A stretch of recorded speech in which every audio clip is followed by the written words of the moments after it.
네, 안녕하십니까. 깡생클럽 강제 전문가입니다. 자, 시장이 어제 같은 경우는 시장에서 또 우려감을 또 증폭시키면서 굉장히 좀 겁을 줬었다면 오늘은 시장에서 굉장히 또 시장이 강하게 움직이면서 전체적으로 체감 지수가 굉장히 높은 그런 흐름을 보여줬습니다. 여러 가지 요인이 있었는데 이제 유가가 급등이 나왔다는 부분과 앞전에도 말씀드렸듯이 신흥국에 대해서 외국인 자금이 유입될 수 있는 조건들이 달러의 강세가 꺾이거나 유가의 반등이라고 했었는데 이 두 가지가 다 나왔었죠. 그러다 보니까 외국인들의 현물 쪽에서 매수도 강하게 들어왔지만 선물 쪽에서 어마어마하게 대규모의 매수가 들어왔습니다. 사실 그동안 이제 지수가 바닥을 만들 때 외국인들의 선물 누적 매도가 42,000개, 45,000개까지 이렇게 늘어났었다가 그 부분이 축소되었다가 어제 같은 경우 다시 37,000개까지 늘어났었는데 다시 이 부분이 크게 감소가 나왔다는 거죠. 그 외국인들 같은 경우는 선물 쪽에서 이렇게 대규모로 매수가 들어온다는 거는 시장에서 하락에 대한 리스크를 보는 것이 아니라 시장 자체가 위로 올라갈 가능성을 높다라고 보는 겁니다. 그래서 시장에서는 그런 부분들이 국내 증시에서 강하게 연결이 된 그런 케이스가 되었고 반대로 이제 시장에서 상대적인 약세가 나타나는 것은 뭐 제약이라든지 음식료라든지 그리고 그동안 약간 고평가를 받았었던 뭐 편의점 관련주라든지 이런 종목들의 하락이 좀 크게 나타났었는데 시장이 이제 강세를 띌 때 강세를 띠는 섹터와 그리고 시장에서 약세 띠거나 상대적인 시장 대비 강세 뛰던 섹터하고 나눠져 있었는데 이게 이제 시장 자체가 좋아지는 그런 흐름이 되다 보니까 역전이 되는 그런 흐름이 나타났다 이렇게 보시면 되겠죠. 그래서 이제 신흥국에 대해서 외국인의 자금이 계속해서 유입이 된다면 국내 증시도 굉장히 강하게 갈 수 있는데 앞전부터 이제 제가 말씀드렸던 부분들이 사실 하나씩 그대로 다 나오고 있는 그런 상태입니다.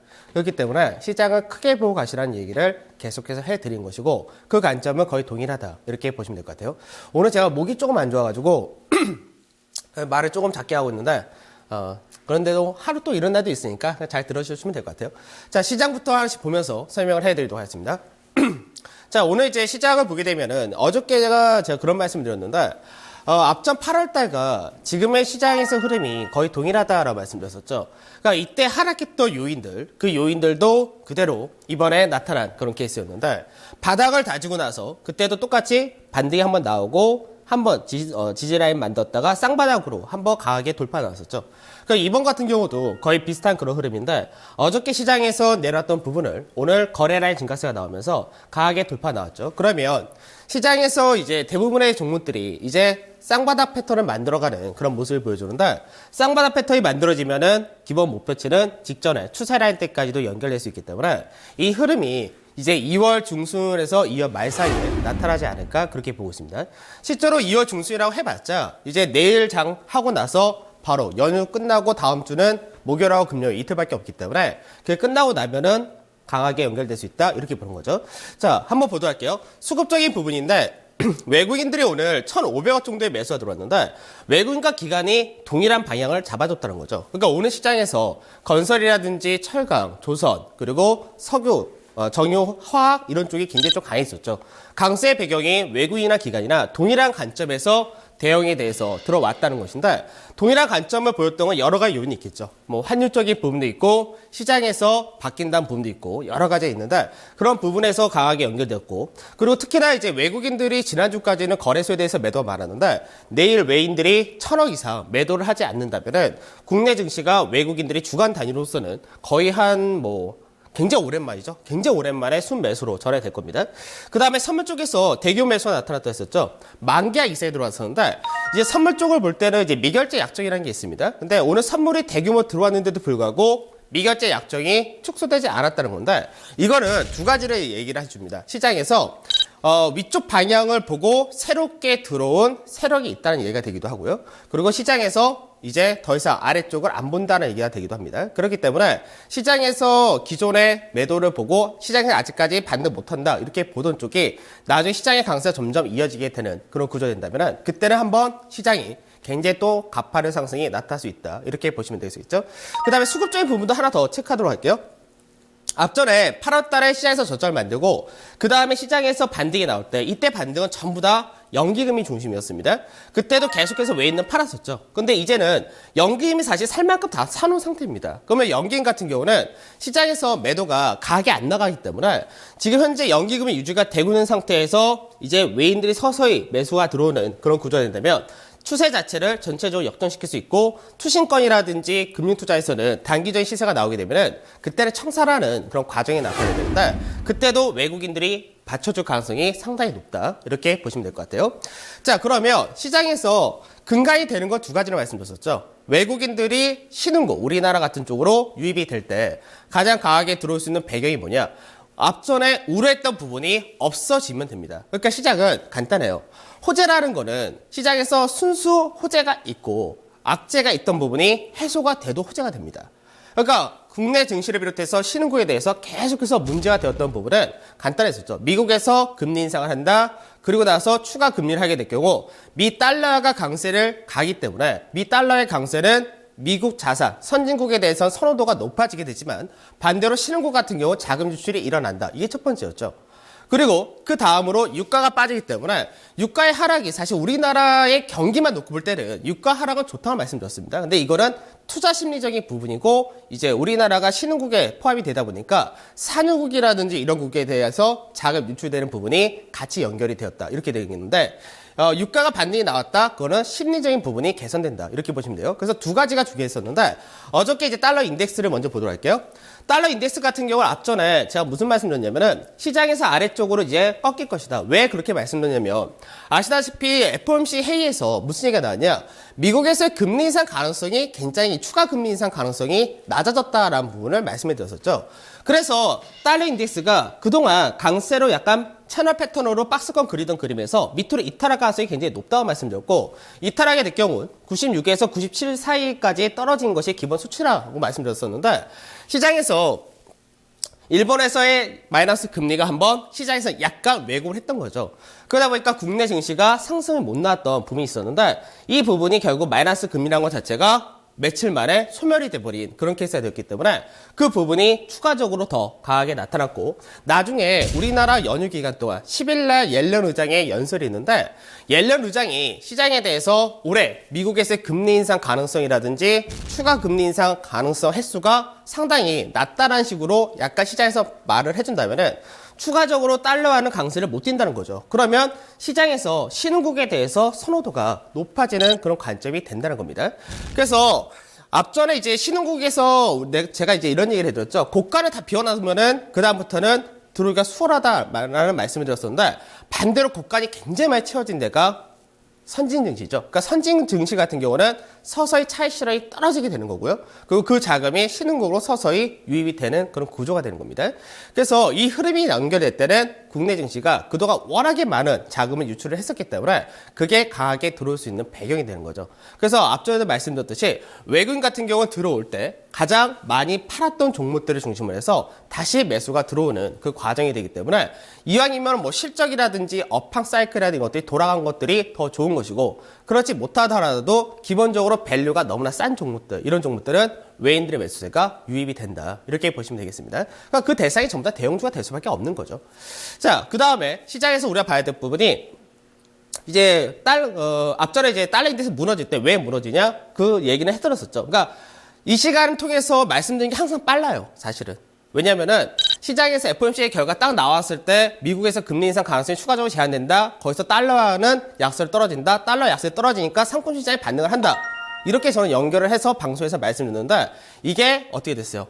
마이너스 금리 일본에서 마이너스 금리 한번 떨어뜨리니까 그 부분이 한 2, 3일 정도 빠질 자리에서 버텼다가 결국 빠졌죠.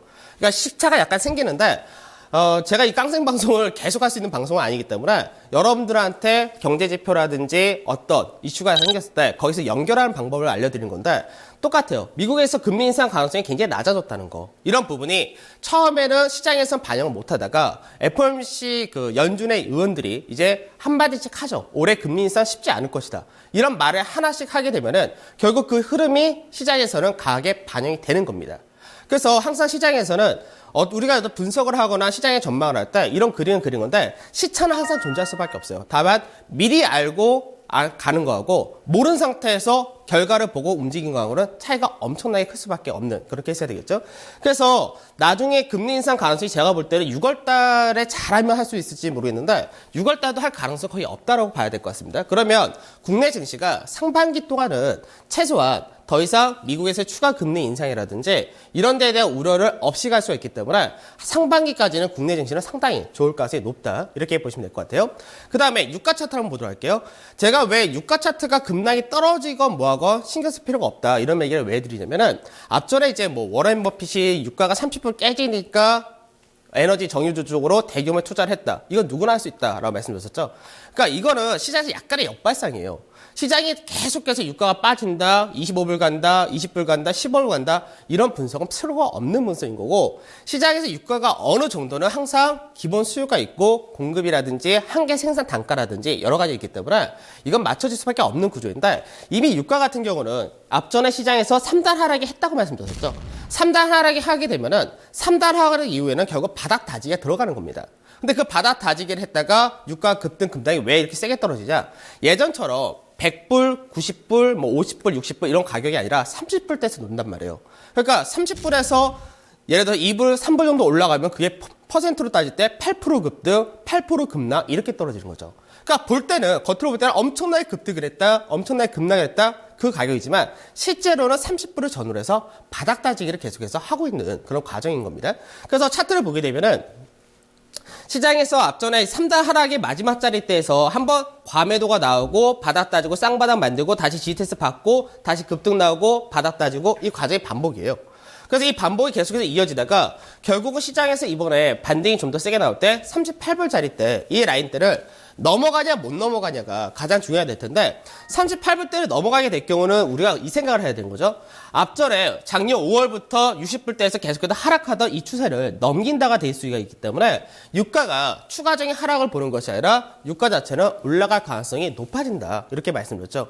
그래서 앞전에 제가 무슨 말씀을 드렸냐면 워렌 버핏 처음 투자하는 거 어렵지 않다. 30불 이하 깨졌을 때 우리가 투자했을 방법이 많다. 유가 관련된 상품을 사거나 실제로 주식시장에도 유가 관련된 원유 선물 시장이 있기 때문에 그런 종목들은 좀 길게 호흡을 갖고 투자를 하면은 그 상승폭도 상당히 괜찮다. 이렇게 말씀드렸었죠. 그러니까 여러분들이 시장에서 늘 반복되는 부분인데 유가가 막 올라간다. 뭐 시장에서 이제 처음 빠졌을 때 예전에 100불이었고 200불이었던 게 50불 떨어졌으니까 나중에 100불 다시 올라간다. 이런 분석을 듣고 거기다 투자를 하는 것이 아니라 시장에서 너나 없이 다들 뭐 ELS 상품이라니 DLS 상품이 전부 다 낙인 찍혔다. 다들 엄청난 손실 났다. 이럴 때 다시 들어가는 것이 돈을 버시는 지름길이기도 합니다. 그러니까 요즘 들어서 뭐 홍콩 항생지수에 대해서 투자했던 부분이 뭐 낙인 찍혔다. 굉장히 큰 손실이다. 이렇게 많이 얘기하죠. 그럼 그런 구간에서 사실 진입하는 것도 하나의 돈을 버는 방법이기도 합니다. 그래서 항상 우리가 봐야 될 부분은 시장에서는 어느 정도 구조적인 리스크, 시스템 리스크라고 얘기를 하는데 그 부분이 발생을 했을 때는 정말 시장에 문제가 생기기 때문에 그때 무조건 도망치는 게 좋습니다. 근데 그런 부분이 아니라 단순히 우려 그리고 앞전에 있었던 악재가 재탕이 될 때는 시장에 대해서 겁낼 부분은 사실 없습니다. 결국 다시 올라올 수밖에 없는 그런 구조가 되기 때문에 싸게 내려온 거는 잡는 것이 좋겠다는 거죠.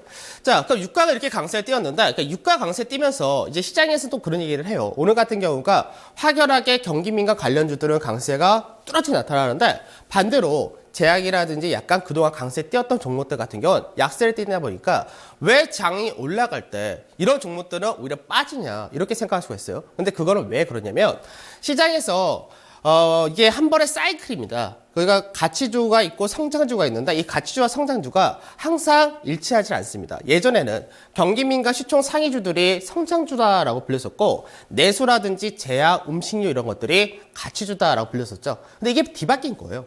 그러니까 뒤바뀌는 과정이 빈번히 가끔씩 시장에서 이루어지는데 왜 그러냐면은 시장에서 우리가 보통 제약이라든지 음식료 이런 것들을 필수 소비재라고 얘기합니다. 즉 무슨 얘기냐? 시장에서 경기하고 상관없이 최소한 국내에서 사람들이 생활하는 데는 필요한 필수품이라는 거죠.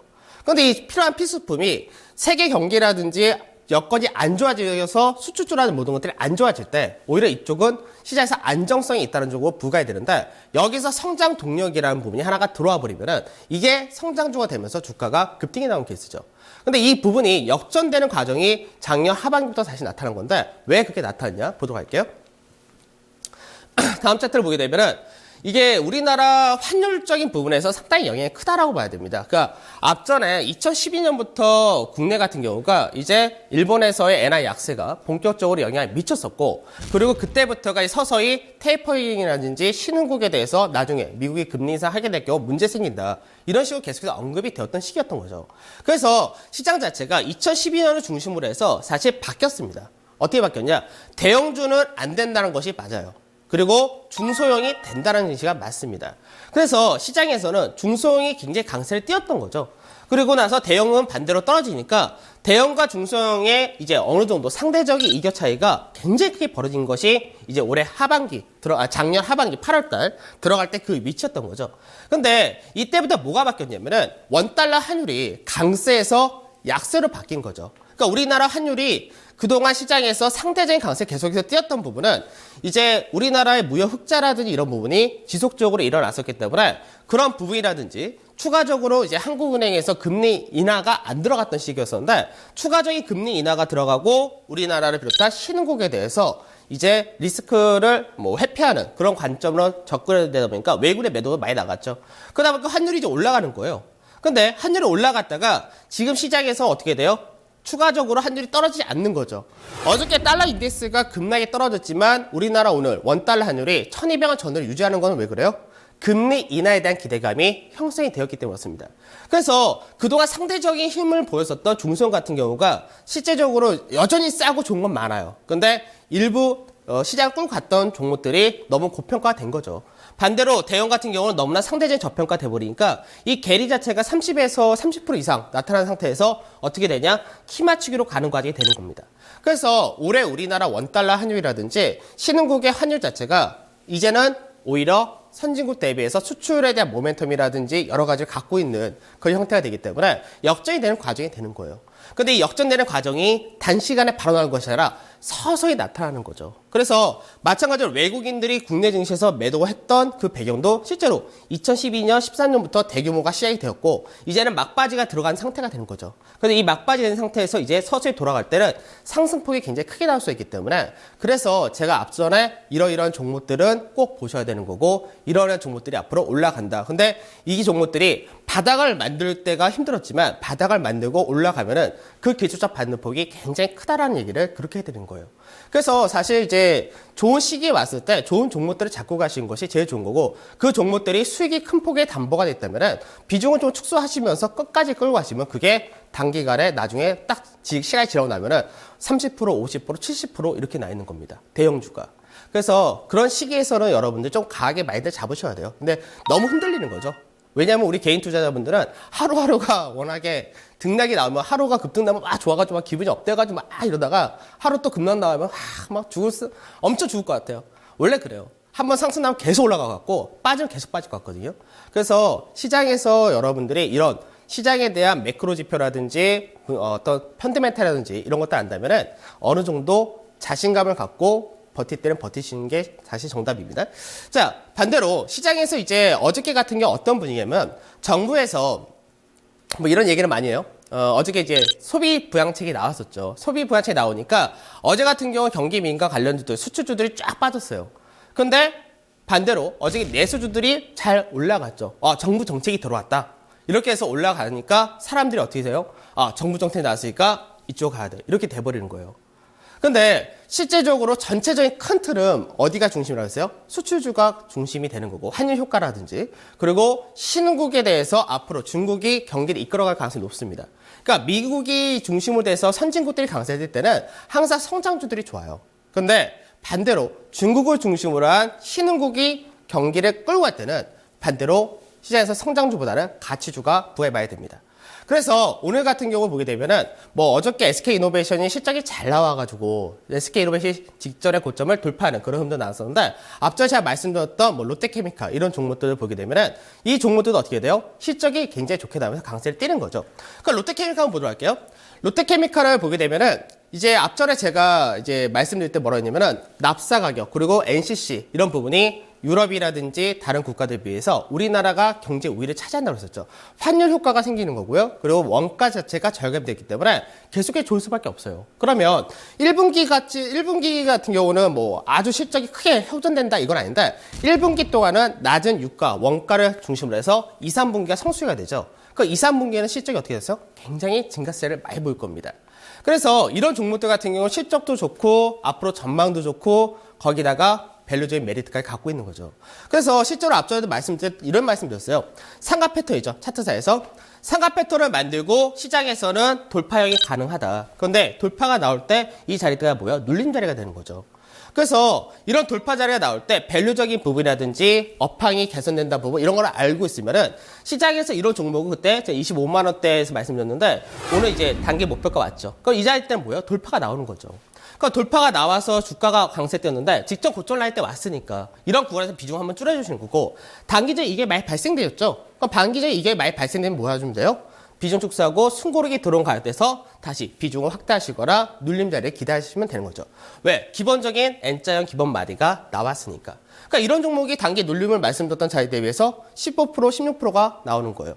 그러니까 시장에서 돌아갈 때 어느 종목이 더 좋냐? 이게 사실 대형주는 제일 중요해요. 대형주가 받아쳤다, 시장 자체 받아쳤다 했을 때 가장 먼저 선도를 하는 종목, 그리고 시장의 중심이 되는 종목, 이런 종목 먼저 선점하는 것이 결과적으로는 지수는 상승폭 대비해서 뭐 5배 이렇게 시세가 나오는 거예요. 그러니까 이런 종목들을 여러분들이 잘 체크를 하셔야 되고 나중에 지수 쫓아가시라는 얘기를 하는 것이 아니라 이미 단기 목표치를 왔으니까 어느 정도 비중 축소하시고 그 다음을 노리시면 되는 거겠죠. 자, 어저께 같은 경우 내수주 한번 생각해 볼게요. 정부에서 정책이 나왔어요. 그러니까 예전같이 정부에서 정책이 2년차, 3년차 이럴 때 정부 정책이 나오면 그 효과가 있습니다. 근데 어저께 나왔던 정책이 나왔을 때 제가 뭐라 말씀드리냐면 실제로는 별 영향 없다 이렇게 말씀드렸죠. 왜 그러냐면 정부에서 소비를 활성화시킨다는 관점이지만 개별 서비스 인하라든지 이런 부분은 실제로는 소비의 증가로 연결을 못합니다. 그거는 시장에서 소비 심리가 문제인데 사실 이것도 다 올라갔어요. 보험료도 올라가고 물가 공공요금도 다 올라갔어요. 올라가고 있는 상태에서 사야 될 비싼 제품에 대해서 개별 서비스 인하한다 해서 그게 소비로 연결되질 않습니다. 그래서 어저께 나왔던 부분이 안 한 것보단 낫다고 말씀드렸지만 자동차 같은 게 좋겠지만 그 외적인 부분은 사실 별로 효과가 없는 거죠. 그래서 딱 내용을 보게 되면은 소비 활성화를 위해서 한 부분이 승용차 대상으로 개별 소비세를 다시 인하했다 부분. 이거는 자동차주의 호재예요. 이건 확실한 호재가 맞는데 그 다음에 해외 관광객을 집중 유치하겠다. 그 다음에 영화관이라는 스키장 테마파크 등에 대해서 할인 이벤트를 확대하겠다. 이게 우리나라 대표적인 대부분을 차지하고 있는 중상층들 같은 경우는 큰 효과를 못 보는 케이스입니다. 그래서 시장에서 어저께 이렇게 정부에서 정책이 나왔다 했을 때 내수주가 좋다고 내수 쪽으로 포트 잡아버리면 굉장히 난패를 당하는 케이스가 되는 거죠. 그래서 시장에서는 하루하루 갖고 시장을 판단하는 건 아니에요. 그래서 전체적인 그림은 안 맞는 그림이 되는 겁니다. 그러면 여기서 우리가 체크해야 될 게 뭐냐면 정부가 그렇게 시장에서 전망을 하고 있고 미국에서 추가 금리 인상이 못한다. 그럼 우리는 어딜 쪽을 보는 거예요? 금리 인하 쪽을 보는 겁니다. 그러면 금리 인하가 언제쯤 실제로 가능하냐? 2월 달에 이제 구정 연휴가 지나고 나서 16일 날 금통회의가 있는데 아마 이번 금통회의에서 금리 동결을 하겠지만 만장일치가 아닐 겁니다. 그 얘기는 뭐냐? 어느 정도 금리 인하 시그널을 한번 주고 그러고 나서 3월 달에 금리 인하 가능성이 높아지는 거예요. 그러면 금리 인하 하게 되면 우리가 어느 쪽을 봐야 됩니까? 그때 한번 모멘텀 받을 게 증권이죠. 그러니까 증권은 앞서도 삼성증권을 대표적으로 말씀드렸는데 증권이 왜 모멘텀 받냐? 이미 바다가 나왔다 이거예요. 그 상태에서 밸류라든지 이런 부분은 굉장히 뛰어나죠. 그리고 거래대금도 서서히 증가를 하는 케이스고 이 상태에서 금리 인하라는 모멘텀만 주면은 주가를 한번 강하게 튈 수 있는 구조가 되는 겁니다. 그 최근 들어서 거래량 자체도 올라갈 때 거래량 강하고 빠질 땐 거래량이 없잖아요. 이런 것들을 우리가 그 다음 주자로서 한번 시장에서 체크한 거고 모멘텀 돌았을 때 주가가 한번 강하게 튄다는 거 이런 것들을 염두하셔서 그 다음에 우리가 또 보아야 될 종목 이런 종목을 보시는 겁니다. 앞전에 말씀드려서 뭐 괜찮지만 지금도 좋다 이렇게 보시면 되겠죠. 자, 오늘은 이제 입춘이었고요. 오늘 날씨가 좀 따뜻해진 것 같아요. 증시도 따뜻해졌죠. 이제 내일 하루가 지나면 이제 연휴가 되는데 내일 또 찾아뵙도록 하도록 하고 오늘 하루도 다들 고생도 하셨고 전 그럼 내일 뵙도록 하겠습니다. 깡생크러 간지전문이었습니다.